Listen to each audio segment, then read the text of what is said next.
Hi friends, I'm Mr. Hudson. Today we are going to learn how to sign into our Google accounts to access all of the great tools there. We are then going to learn how to start working with Google Slides. You log on to Chrome, it auto loads the K3 menu. You're going to want to come up here to the address bar and click. You're going to type in www.google.com. That's www.google.com. Press enter. It'll bring you to the Google homepage. You're going to look for this icon. It's a 3x3 array up in the right hand corner. You're going to click that to open the menu for the Google Apps. You're looking for the Drive application. It is a symbol that looks like a triangle. You will click on that and it will bring you to the Google sign-in page. Your sign-in account is going to be the first three letters of your first name and your entire last name. Then your graduation year. For you folks, it's going to be 2029. And then you'll type in shipk12.org. Notice there are no spaces. It's just the first three letters of your first name, last name, the year you graduate. If you're in second grade in 2019, it'll be 2029, and then shipk12.org. You will then hit the next button. You will then be asked to enter your password. Your password is simply the first letter of your first name, the first letter of your last name, and then your 6-digit lunch code. After you have that, you'll click Next.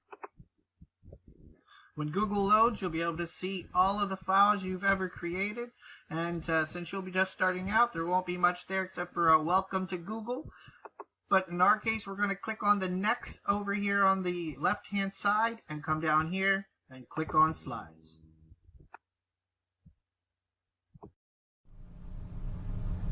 When you are making a Google Slides presentation, you have to keep your audience in mind at all times. The last thing you want to do is create a presentation that they cannot read or understand. Things you should consider are font color and style, background color, how many lines of text, and the pictures you place on the slide. You never want a slide to be too wordy. Too many lines of text and the audience gets lost. You also don't want to have a background that doesn't match your font color. In other words, you have to be able to read the text on the slide. If you choose a red background with yellow text color, your audience will have a hard time reading your text. Consider using a font style that looks like the text in a book. Those are the easiest to read. You will want to remember to caption your pictures, and also remember that too many pictures can be overwhelming. A good slide will have between 3 or 4 lines of text with font color and style that is easy to read, a simple background that doesn't clash with the font, and one picture with a caption.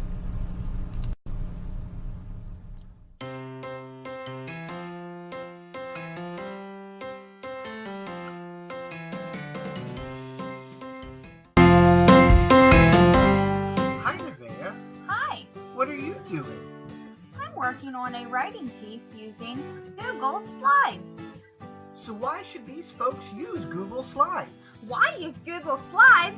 I love using computers. With slides I feel more creative and it makes writing more fun. What's different than using pencil and paper? I get to choose the background, I get to choose the font and the color. I still love using paper, but slides just make me feel more creative. Oh, I can add pictures too. Real pictures. I get to use the internet too. I bet that's helpful. It is. I have access to tons of information, pictures, and I can even add videos to slides if I want. Would you recommend Slides to my kiddos at school? Yes, I love using Google Slides. First do your research, and have fun creating.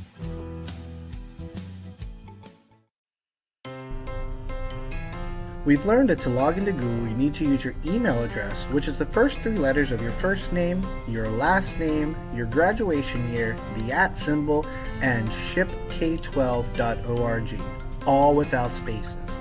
Once you are in, you click on the Drive icon and then go to Google Slides. Now you are ready to begin creating.